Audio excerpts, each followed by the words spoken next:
Hey, it's Dr. Homebrew, everybody. We are back. Thank you very much for tuning into this lovely, lovely edition of us judging homebrews.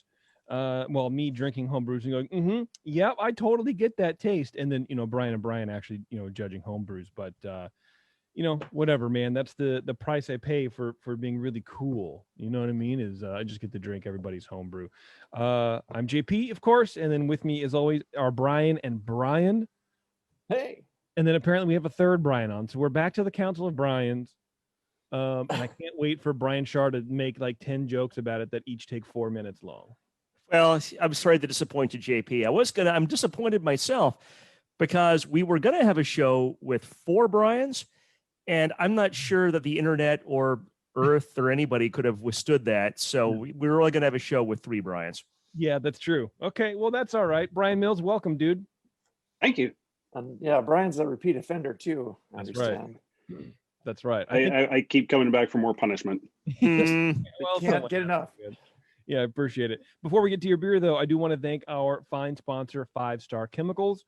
You can go to 5starchemicals.com right now and learn all about the lovely people and the chemicals that they push onto you. They are chemical pushers. I don't necessarily consider drug pushers, but I don't know, maybe. I mean, Colorado, you never know anymore. But 5 Star Chemicals, clean and sanitize. We all know that's the foundation for making good beer. I mean, you could say, oh yeah, fermentation, and it's nothing supersedes cleanliness and sanitary work conditions for anything really. But if you have a dirty fermenter or a dirty gunk in your ball valve or your butterfly valve or whatever, that's gonna interfere with your fermentation. If your fermentation's perfect, if your mash temps are perfect, but you have mung in your hole, for lack of a better phrase. Yeah, you don't want that. PBW can take care of that for you in a jiffy. You spend hours at the homebrew shop, like selecting the perfect ingredients for your beer, piecing the recipe together, working on perfect water chemistry, and then you got mung in your hole. You don't need mung in your hole, man. Actually, I just used PBW in a brewing application, in a brewing setting for like the first time in like 3 years. What? Well, maybe more like 2, because I did have like the Pico brew, but I have the Brewzilla. Really? Yeah, and I fired that thing up just to do a test batch all the way through, and geez Louise, that thing is quiet. You'll never know it's on, and it goes to temp, man. I didn't time it, but it took, I would guess, under an hour to get from like 64 to like 150. Is that a 120 volt or is it 220? Yeah. No, 120 or 240, whatever it is. Yeah, 110, 220. Yeah, it was 110. No, 110. It has 2 elements, so it's like 1500 watt, and just put on both elements, hit that fucking pump, which you can barely hear anyways, and So anyway, I ran through all that and cleaned all the machining oils and stuff like you're supposed to really do. But you can smell it like through the PBW coming up, off. Yeah. Did you get your PG&E bill yet? Or do you see the spike on the day where it says, whoa, off the charts? Well, you're in tier 4. We just got a hot tub, bro. We were tier 4 fucking last month because our hot tub is a whole thing. Like, it gets windy, and I didn't have the clips installed, like the lid down. Oh no! Like 2 days where like the lid had blown open, and so it's probably just running fucking 24 hours. It sucked. Anyway, we got thoroughly boned on our PG bill the last 2 months, as a matter of fact. And so Christmas lights too. Yeah, this is first world problems here. Our hot tub is terrible about it, 'cause it's like, oh my god. But still, I don't know, whatever, man. Hey, we saved for it, so we can do it anyway. PBW Star San, that's the combo, the winning combo, especially for me, for the beer I'm going to brew. I'm hoping this week. It's probably not going to be this weekend. Maybe next week it'll be a mild ale with Kvike yeast. Why? I don't know. Why not? That's a good point. Yeah, you're a home brewer. You're going to experiment. Look, I'm a home brewer. I'm gonna totally fuck shit up if I want. And that's really the how we do the things. Yeah, Kvike it up. I was texting Nate Smith, and I'm like, hey, I'm gonna do we're texting about milds because we do that from time to time. Mm-hmm. And I'm like, what do you think about with a Kvike yeast? He goes, yeah, that could be good. I'm like, all right, fuck it. You're mild bros. We are mild bros, mildly mild bros. All right, Brian Mills, what beer did you send us, dude? I sent you a pale ale. See, that's It was not brewed with Kvike yeast. Oh, Thank you. yeah, I feel like that is appropriate. First pale ale, I'm going to guess not. I'm just going to assume no. I've done a couple of them. First one with this particular hop. Okay, So- okay. We probably shouldn't. Well, I don't know. Tell us later. Yeah, when we get the recipe, I'll tell you. That was the main reason I wanted the feedback. Okay, for this, so we're checking out flavors. I do like to know sometimes what we're tasting the beer for. Do you know what I mean? Whether it's Yeah. you want opinion or do you want recipe, or if you taste some mung in your hole. If it's some kind of ditch hops that he found somewhere of unknown variety that just might be poisonous, might not. Who knows? Why not? Just so you know, my tasting glass is my Olympia beer goblet, because I read today that they're not going to make Olympia anymore, and that makes me sad. There you go. Cheers to Olympia. All right, Brian Shaw. Why don't you go first? Ooh, all right. Just because you're looking professional. I'm feeling professional there, JP. There you go. Thank you for sharing this American Pale Ale with us. Bottle inspection was fine. I opened it up and there was very little hiss. So I'll be curious what Brian's experience was with that. But usually you open up an American Pale Ale and it's not like you're opening a triple or something that's got, 4 volumes of CO2, but it's a pretty authoritative hiss. And this had very little. Aroma started off with kind of a low 2-row malt and low citrusy hop aroma. No off aromas or diacetyl. I got sort of a low aroma overall. And after it's warmed up, this is the sample, the same beer that I opened up about an hour 15 ago to judge, and maybe actually more like an hour and a half at this point. And it's warmed up, and the aroma overall has gotten a little bigger. I wouldn't call it low. I'd call it more medium low at this point, but still a little lower hop character than I would expect for an American Pale. So give it 6 out of 12 for aroma. Appearance, 2 out of 3. Golden color, crystal clear, that's great. Minimal head that is very persistent. If you can see that little tiny bit of head is just around the very edge of the glass. And I did re-pour. That's not from an hour and a half ago. That's from re-pouring some additional beer about the beginning of the show. But that was 2 out of 3. Flavor. Initially, the flavor I thought was a very pleasant floral citrus hop flavor character. Malt comes at a medium level. Malt comes up to match that mid palate, along with kind of medium bitterness to balance. Both again, kind of a medium level.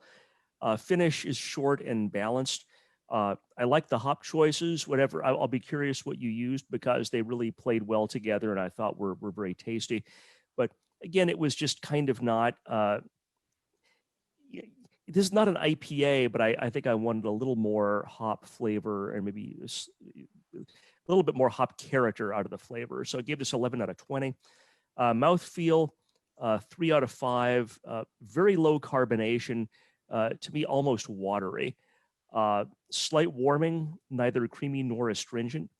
And overall, 5 out of 10 for a total score of 27, which is good. And I think that fundamentally, I think this is probably a really good beer, and I may have just gotten a bottle that maybe had some capping issues or maybe wasn't as carbonated. Because the fundamental issue of this beer to me is the carbonation, because the extremely low carbonation really, I think, affects the aroma. The aroma probably would be perfect if it had that carbon dioxide kind of lifting the aroma out of the beer into the glass where it was more noticeable.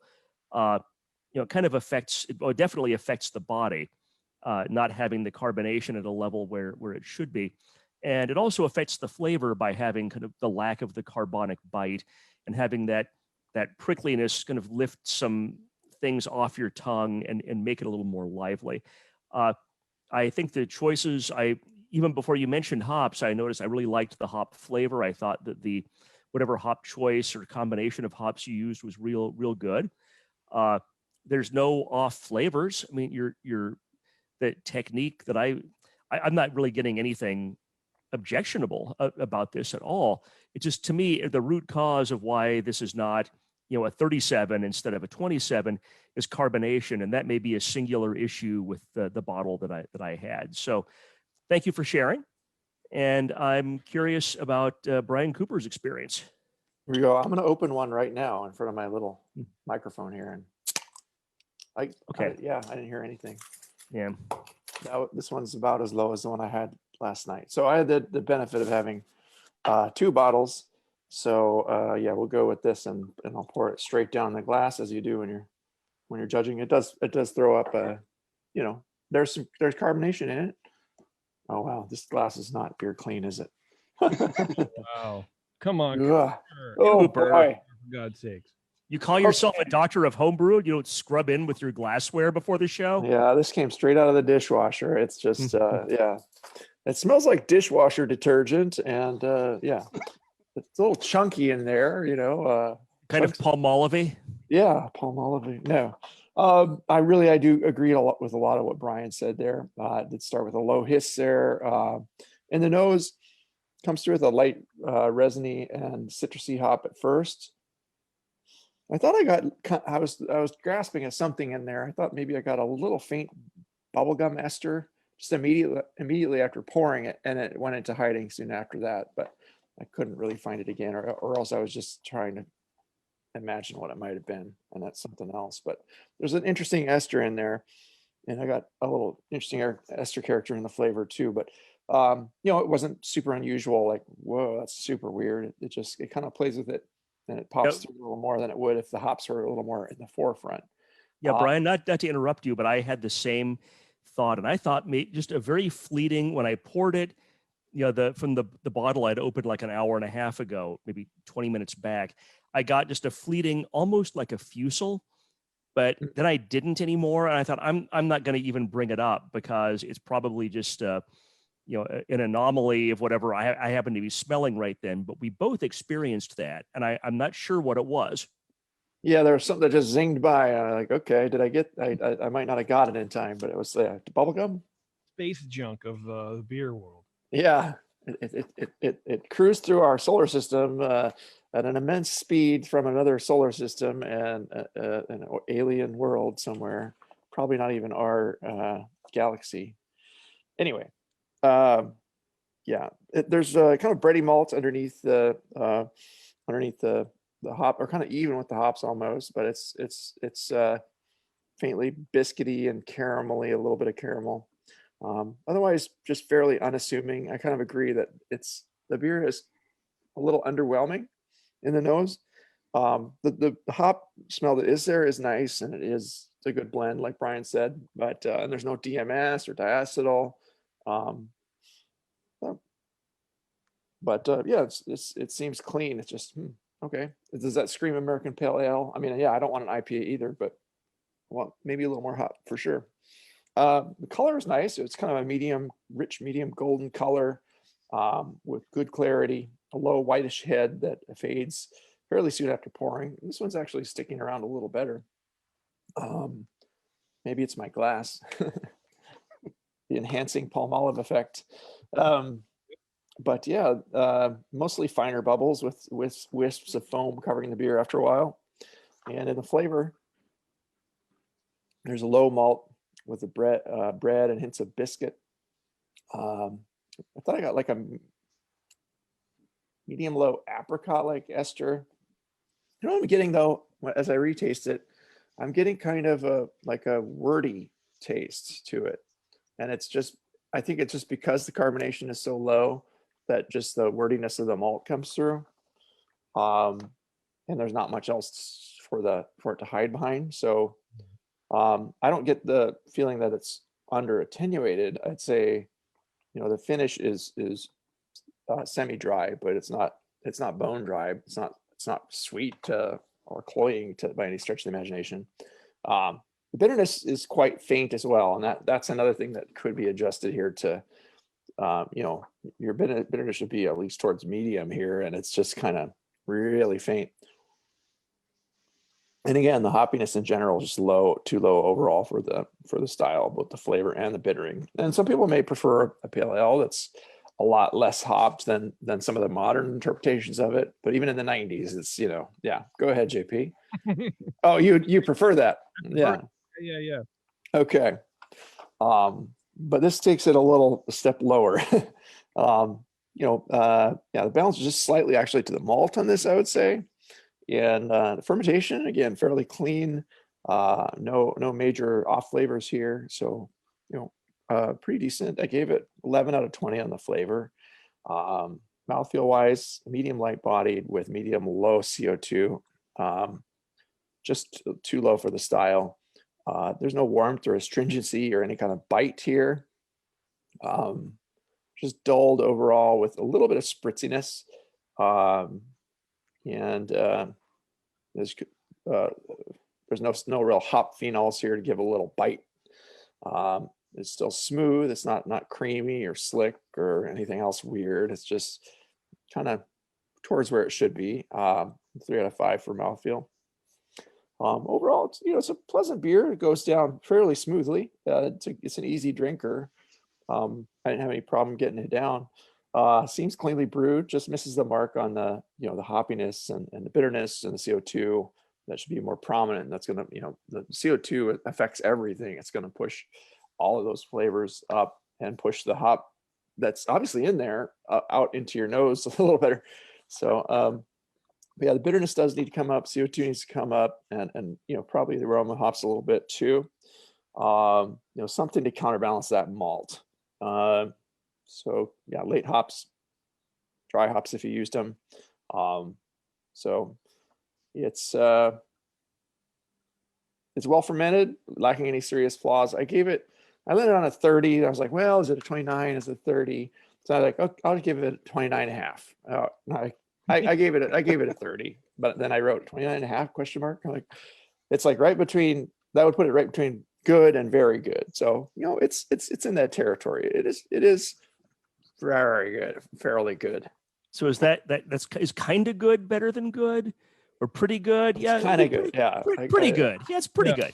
Everyone's circled I circled both of them. Like it's right in between. One scale is different. Before I start asking you questions, third Brian. Yeah, I mean I agree with the other Brians for sure.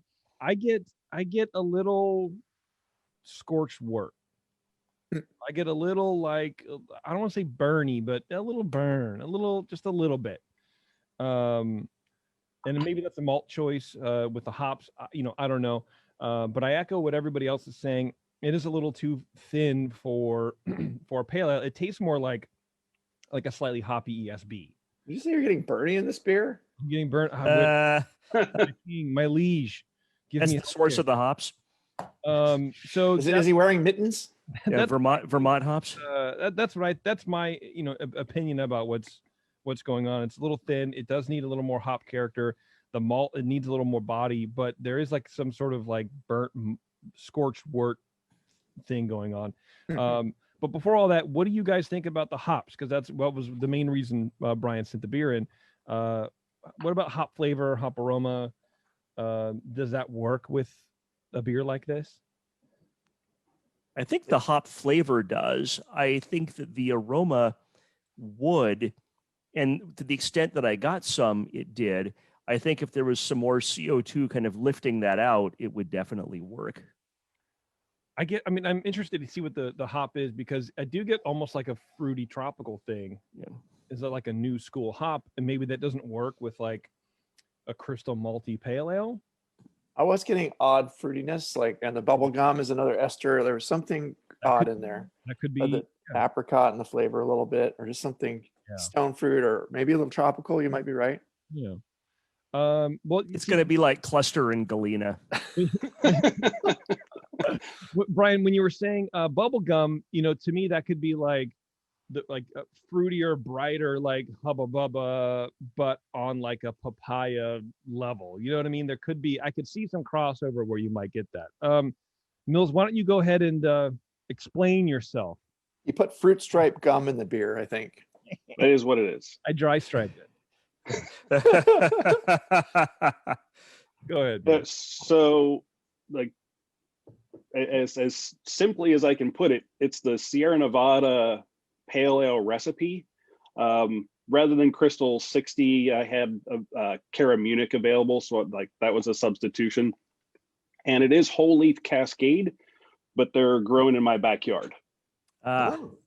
So what you're tasting is essentially the Pennsylvania version of Cascade hops. And I Cool. totally agree that like it is a different beer coming out of the keg. When I bottled a bunch of these for a work virtual happy hour, and that was about a month and a half ago. And I popped one open here this evening, and I too got the very little hiss coming out of it, and I was like, that's not good. It is a better beer coming out of the keg with more carbonation. There may be a little oxidation going on here too. I didn't mention it. It's not dirty, but it's coming up on a little papery. Yeah, and that's good on you growing your own hops. You know, it's the curse. Kegging is great, and not having to bottle is great. The bane of kegging is when you go to bottle, and you know I've been there. I'm sure JP and Cooper have been there too. You have a great beer, you bottle it off the tap, and you open it up later. It's like, oh man, there's like half the carbonation I want to have in there, a quarter of the carbonation I wanted.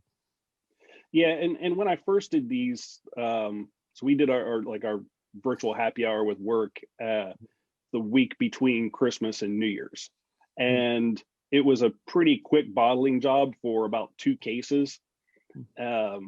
So I knew I wasn't taking the utmost care with it, but then I had about half a case left over, and I was like, well, what do I do with all these bottles now? So you guys were the beneficiary. So you're bottling for your coworkers, not a competition where you actually care about. Yeah. Well, I mean, I bottled them, and 2 days later we were drinking them, and I knew that was what was going to happen. So, you know, there wasn't as much risk there. I mean, they were clean, they were sanitized, but like I probably would have taken a little bit more care if I knew they were going to be lasting longer. Traveling across the country and picked apart by picky ass bastards. Yeah. Yeah. And Fucking Brian's. Giving your beer to Brian's, you're taking your chances. Oh, yeah. It's interesting. Yeah, the hops quality is actually pretty good in the nose, and I'd like more of it. And the CO2 probably did help, like you said. But yeah, what's there is good. Yeah. I had, out of what I got out of the backyard, I think this year, this past fall, was about 60 some ounces dried. So wow. Nice. I mean, I had plenty. I did send them off for testing, so I knew the alpha acid, and that helped going into it. And I just had to make a little bit of adjustments to the recipe that Sierra Nevada has on their website. Yeah, where did your alphas land at? 7%. Okay, yeah, it's pretty good. I mean, it's in the range. Yeah, very good. Yeah, it was interesting to like. I did this with my homebrew club, Lebanon Fermenters. Nice. So we did our last 2 homebrew club meetings ago, or we did our virtual club meeting. Before that, we did a socially distanced beer exchange where we all bottled our beers. So I took this one and bottled them for all the guys who were participating and gave them a Sierra Nevada Pale Ale. And we sat there in our virtual meeting, just going back and forth between the two. It was fun just to taste the difference between, that brewed with, Northwest Cascade versus our Pennsylvania Cascades. Yeah, that's really cool. And, you mentioned the Sierra Nevada recipe, and just having had a sip again just now, you can definitely taste the Cara Munich. Yeah. Yeah. And I when I sent this in, I considered having you judge it as a clone beer, but I knew there was enough difference that I really just wanted the feedback on the hops. Yeah. Right. Yeah. You're in the neighborhood, and I can imagine tasting it fresh off the keg. It's probably a lot closer yet. So pretty good job getting into the neighborhood with the hops that you have, and the having to substitute a little bit. It's right there. Seems like strength wise, and definitely a fresh Sierra Nevada is going to have a lot more bitterness. And Yeah, that with the more carbonation, like you were saying, the bitterness does stand out a little bit more. Mhm. Yeah, 7% alpha is pretty good for homegrown hops, and good on you for getting that analyzed, because that's always kind of the difficulty of using homegrown hops for bittering is unless you get them tested, you have no idea what the Right. alphas are. Right. And it's interesting too, hops are a lot like wine grapes in a lot of ways, because where you grow them does have a huge effect on their flavor. I mean, isn't Mandarina Bavaria essentially Cascade grown in Germany? Something like that. I don't know. I remember hearing a story of Cascade being shipped overseas somewhere, and it was so different that they couldn't even call it Cascade anymore. Yeah, and Argentina, like I've had some beer made with maybe it was one of those Sierra Nevada Southern Hemisphere beers they make every now and then. But I've had some sort of beer in the past with Cascades grown in Argentina. It's it's a very different flavor, very different aroma than Yeah. Cascade grown in Oregon, Washington, Idaho, up there. Yeah, the Mandarina Bavaria is a daughter of Cascade, along with Hallertau Blanc. And Okay, daughter of Cascade. Gotcha. Melon, released in 2012. So yeah, it's not a straight transplant, but I'm sure they do taste way different if you grow them in Germany or Czech. Yeah. All right. Well, if that's it, Brian, we'll let you go. Yeah, that's it. I appreciate it. All right. Yeah. Thanks for sharing. Thank you. No problem. All right, man. Take it easy. See ya. Okay, we're going to take a quick break. We're going to get Justin, our next guest, on, and he has a Black IPA. So we're going to do that. We're going to come back where we speak with Justin, drinking some Black IPA, which I feel like it's been a hot minute. Haven't had a Black IPA in a long time. So they're coming back around. Yeah. Are they really? Damn. Yeah. We'll never call it a Cascadian Dark Ale. Don't hit me with the fucking DMs if anybody gets on. I don't care. It's a Black IPA. Hang on, everybody. Yeah. It's Dr. Homebrew. We're going to be right back. Thanks for hanging on, everybody. This is Dr. Homebrew. We are back with Justin, who sent in a Black IPA. Justin, welcome to the show. Hi. Thanks for having me, guys. He didn't just send in a Black IPA. He is local. He hand delivered a Black IPA. Mm-hmm. Nice. I appreciate that. Is this the first Black IPA you've ever done? It is my very first Black IPA, yes. It was brewed out of necessity. Mm-hmm. Why? Because you just had like a black malt hanging around? I had a hankering for 21st Amendment Black in Back, and I couldn't find it. It was not in the shops anywhere. So yeah, Back in Black. I feel like Black in Back is a different beer. Yeah, you're right. Sorry. Yes. It's more than a joke, really. Okay, well that's cool, man. I'll have to tell Sully all about that, unless he's probably listening. He knows we're talking about him, unfortunately, all the time. Well, Brian Cooper, there you go. Snap that. I'm gonna pour it. Yeah, a light little hiss there. All right, here we go. Black IPA. It's been a hot minute since I've had one of these, so it's kind of nice to come back to it. It's in the nose, it's got a pleasant, moderate, resiny hop character up front with some citrusy notes as well. Low dark malt character. It doesn't smell burned or too rich in the nose. Just medium low, generally fruity esters. Nothing's poking out too weird there. I'm not getting any real carameliness or anything underneath the, just the base malt and the dark malt, or any other real standout malt character. So it's pretty clean. The hops shine over that, little bit of dark malt character. That's nice. Clean beer, no DMS, diacetyl, anything like that. And it smells, clean, dry. It doesn't smell like it's going to be a sweet beer to me. It smells kind of like, okay, this is probably a dry, but sometimes you get to the flavor and it'll change around on you. So appearance wise, it's a rich, dark brown, almost black colored beer. If you look at the corners of the glass, you can see some mahogany, in there, and there's some kind of ruby highlights in the corners. It's a good dark brown, and that's a nice place to be for this beer. It had a kind of a creamy head, mostly finer bubbles. Seems like good clarity as well. It's got kind of a little glow when you look at the edges, and so that seems fine. Modestly good retention. It didn't stick around forever, but I forgave it for that. Looks like the beer should look for the most part. 3 out of 3 for appearance. Medium high in the flavor. Citrusy and resiny hops up front again, at a nice level. You're getting a little esteriness to it there too with that, and that plays with the the estery fermentation byproducts play nicely with a little bit of fruity hop flavors. It's got a medium low dark malt character, just a bit more prominent here than in the nose, possibly shining through a little more due to the very dry finish.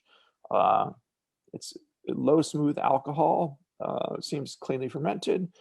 Yeah, and the malt did have just a hint of some coffee and chocolate, nothing too biting or harsh, but it is a bit on the acidic side. So that pops a little bit, but not offensive. It's clean and it works with the beer. But I do get a little bit of dark roast coffee in the aftertaste as well. So not just a dark malt there. But good flavor. Mouthfeel wise, it's smooth overall. There's no biting astringency, but you can definitely feel the hops, kind of the polyphenol, and a little bit of kind of a resiny feel as if it's like dry hopped. But yeah, just a hint of a bite also from the darkest malts. I wouldn't call it astringent. It's also not a creamy beer at all. And there's no obvious alcohol warmth here. It seems kind of middle of the road strength wise for IPA. A nice place to be. It's got some alcohol, 6.5-ish, I would guess, but I won't guess. Overall impression of very pleasant drinking black IPA with some nice quality hop choices. I'd like to know what you put in there. The darkest malts shine through, just a bit heavy in the flavor. The color is plenty dark, so you can actually adjust these downward and not lose the color. You can also play around with the way that you're adding them. I'd like to know how you added the darkest malts, if you're using Carafa or what you're doing, if you put it in the mash the whole time, or if you just sparged through it, or if you just dipped it in a bag in your boil, or whatever you did. There's a lot of different ways you can try to get the color without getting all that flavor. Just add them later in the mash sometimes. There's little tricks, but sometimes they work and sometimes they don't. But sometimes you can just start low too in the mash and are sparging through something, and then you can always steep some more if you don't quite get to the color you want. Yeah, and also maybe work with the water a little bit. The acidity being a little lower will extract a little more tannins. Again, it's not astringent or super biting, but it's kind of a fine point, but it's definitely a little leaning towards the acidic side with everything that's going on here. And so I gave it a 37. I thought it was a very high end, a very good beer. It just could use a little touch of fine tuning. I don't really get any flaws, so yeah, maybe I should have gone a little higher, but I want to see what Brian thought about it. We didn't even discuss this one before we just went on live here. So I should have gone a little bit higher, but I'm not going to fix it now. It's fine. Okay, Brian. Brian Shaw. Well, this is how you can tell we're both awesome grandmaster level judges, is we both landed right about the same score without having to talk about it or calibrate, because we're just that good, right, Brian? Oh, Brian even turned off his video for that. Oh, wow. It's interesting, Justin, when you mentioned Back in Black, because I was never a big fan of Black IPA overall, but I always really liked Back in Black. And I was drinking this thinking, man, this tastes like Back in Black, which is kind of your inspiration here. So, and I could definitely tell. The aroma, inviting perfumey aroma with an earthy, minty Northern brewer kind of character to me. Hop aromas at a medium to high level. There's some hints of piney, resinous hop aroma also. Get a low dark / chocolate malt note also. No off aromas. Very harmonious. That to me is always the most difficult part of a black IPA, is making everything work together. because so many hops don't play well with dark malt, and especially the C hops, right? When Black IPA first became in vogue, all the C hops, right? The Centennial, Citrus, Cascade, Citra, Columbus in particular, none of those to me really work that well with dark malt, and people were shoveling all kinds of C hops into Black IPA, and it just didn't work. But I'll be definitely curious about your hop choices, because your hop, both the flavor and the aroma, really is harmonious with the dark malts you use. So 10 out of 12 for aroma. Appearance, 2 out of 3. Very dark brown / black. Very clear as far as it's possible to tell. I knocked it off for a point just because the head is very low and not terribly persistent. It's a minor point, just 1 point, but that's the reason for that score. Flavor, initially the flavor is dark malt and chocolate, kind of a medium level. I don't get really a lot of roast or toast character, which roast character really is, I think, generally inappropriate for a Black IPA. So it should be more of a chocolatey character to the dark malt in my view. And that's kind of the direction that I think this beer went. There's some earthy / piney hop flavor that comes up in mid palate to medium high level, as does the bitterness. Finish is long and balanced. It's well attenuated, 15 out of 20. Mouthfeel, 4 out of 5. Body is medium. There's some warming, neither creamy nor astringent.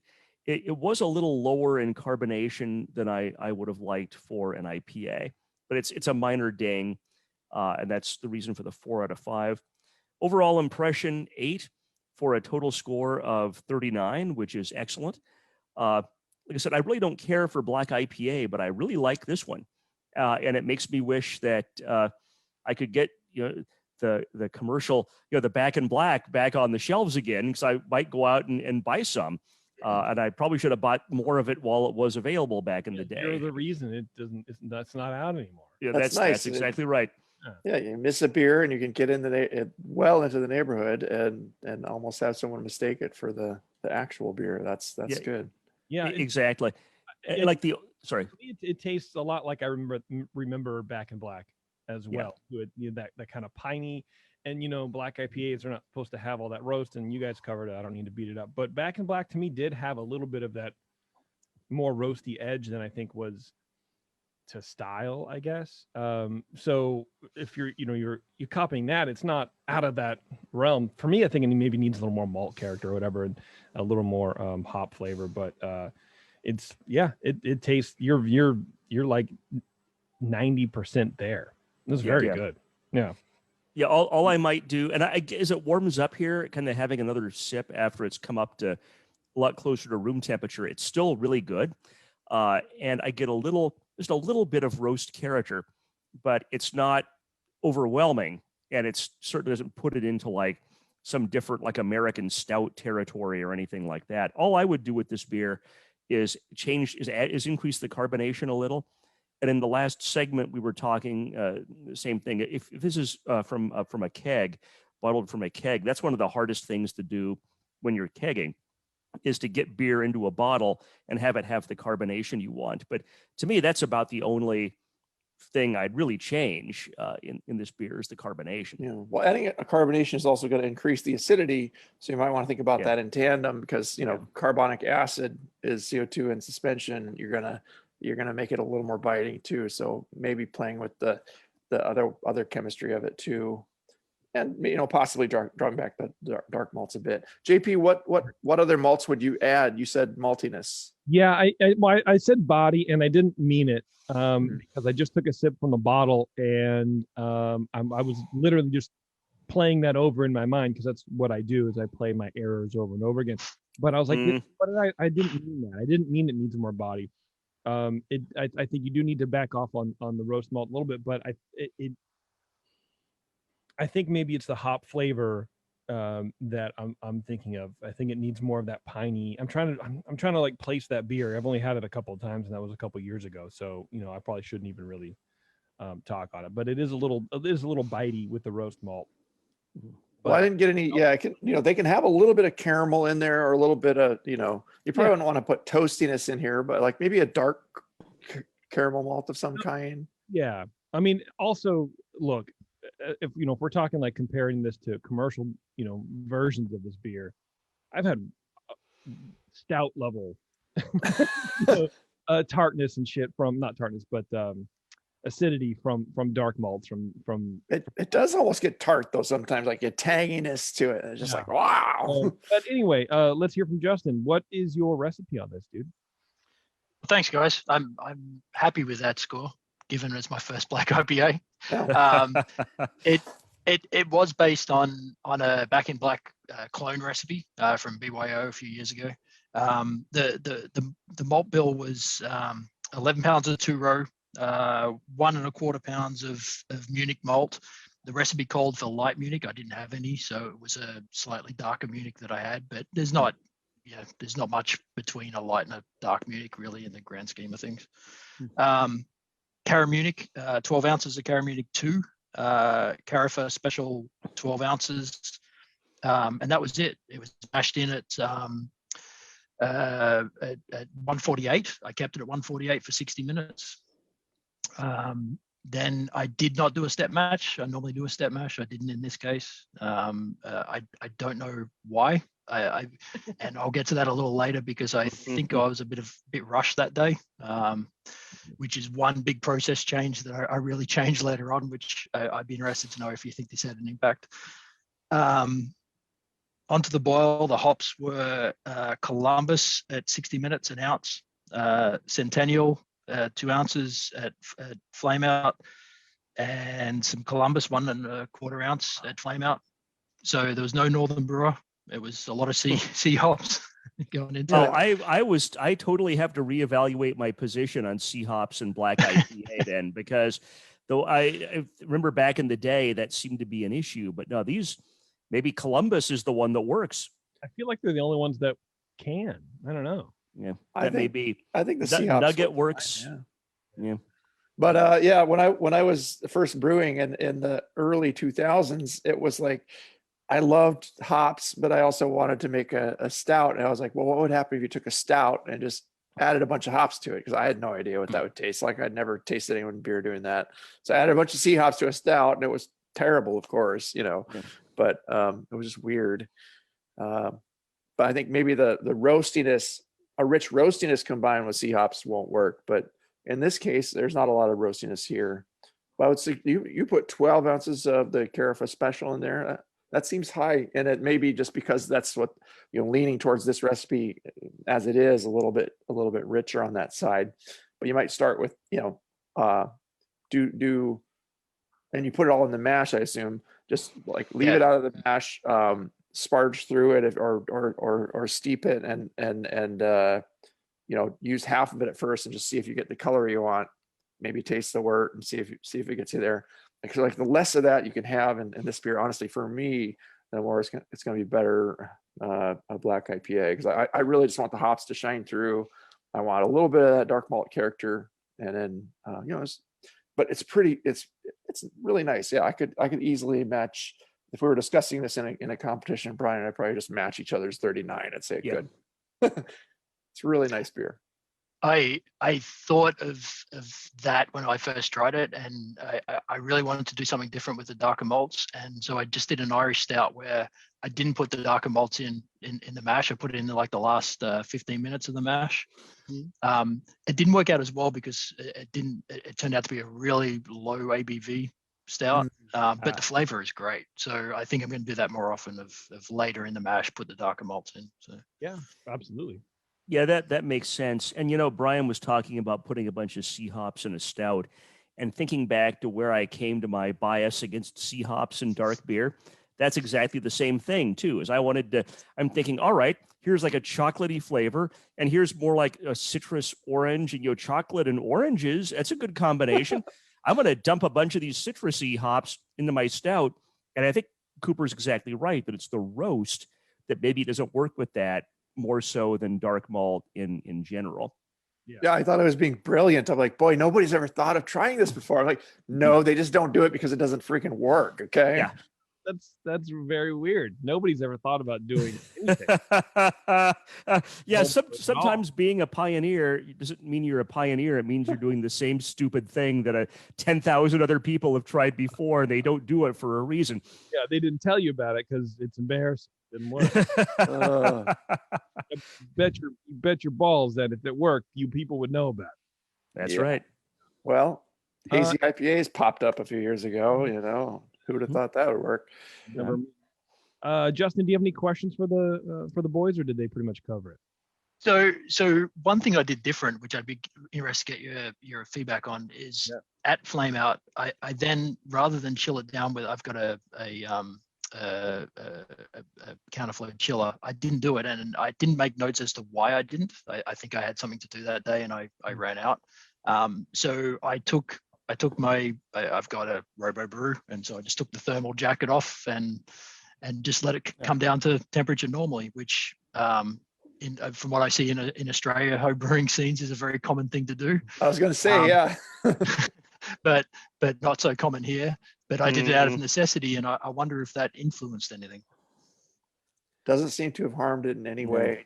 Yeah, I mean, the danger there is just that you lower the beer and it has a longer time at that window to get any sort of bugs inside to take hold before your yeast. But I mean, nothing happened. Or it's traveling through the temperature range where the SMMS converts into DMS, but I'm not getting any DMS here either. So no. Yeah, I mean, maybe longer contact time with the hops, maybe some of that. I mean, if it was a Pils malt heavy beer, then maybe you'd have a problem, but no Pils malt in this one. Yeah, I mean, to me, if it's essentially closed the whole time, and obviously not, sterilizably sealed, that level of sealing, but if it's closed, I mean, you've sterilized the interior by boiling, and presuming there aren't any major gaps that air can bring microbes in. Yeah, I mean, I'm not tasting any kind of infection or anything else. I mean, it's not probably even a safer process than that Australian method of putting it in the cube at 212 and then sealing it and leaving it overnight, because at least then you're transferring and you might pick up something that might survive because your temperature's starting to go down. And if you're not transferring at all, I mean, it should be a pretty safe process. Just don't leave it there for a week. Yeah. No, but thanks, guys. I really appreciate that. I'm pretty happy with that for my first attempt. So hopefully I can do better next time. We're pretty happy drinking it. Yeah. Yeah. I've thought about trying that no chill method. I never have, but maybe now I will sometime. Hey, I just got to go somewhere. I'm just going to let it chill. It saves water, right? Yeah. Absolutely. All right, Justin. Well, we'll let you go, man, if that's it, unless you have anything else. Thanks, guys. Appreciate it. Cool. Thanks, dude. Thank you. All right, we're going to take a quick break here and come back and wrap things up here on Dr. Homebrew. Hang on, we'll be right back. All right, we're about to end the show here, everybody. So real quick, thanks to Justin and the third Brian for sending in beers, and Justin to delivering beers. We really appreciate that. If you guys want to be on this show, and I don't know why you wouldn't, email Brian at thebrewingnetwork.com. Brian at thebrewingnetwork.com, and he will get you sorted out, get all the details over to you, and like that, and you can be on this show. Yeah, if Brian S got he'd have to have an S, or he'd have to spell his name differently, not with that I like mine. He'd have to change his name maybe to get a. Well, there's no possible way to ever. I mean, Brian, there's only one possible way to spell Brian, and it's with an I. Yeah. I'm not going to change it to an incorrect manner. I would be maybe number 2. No, maybe with brewingnetwork.com. Like OUGH, like a sort of weird Irish, like Brogan. Yeah. At thebrewingnetwork.com. I guarantee you would get tons of email because everyone would spell that right. But yeah, please do. Brian with 2 N's, a silent second N. Brian. Brianna. Yeah. Oh no, let's not go there. You're not going to change over. No, not just yet. Okay. All right. Well, there you go. Brian at thebrewingnetwork.com. We need your beers. We'll take mead, cider, Yeah. wine, kombucha, Kombucha. hard seltzer. I want to do a hard seltzer on this. I want a sake. Give me a sake. Kvass. Kvass. Kvass. Okay. Chicha. All right, everybody. Thanks a lot for tuning in. Like I said, we really appreciate it. And until next time, be safe, be kind to each other, and wear a mask, please.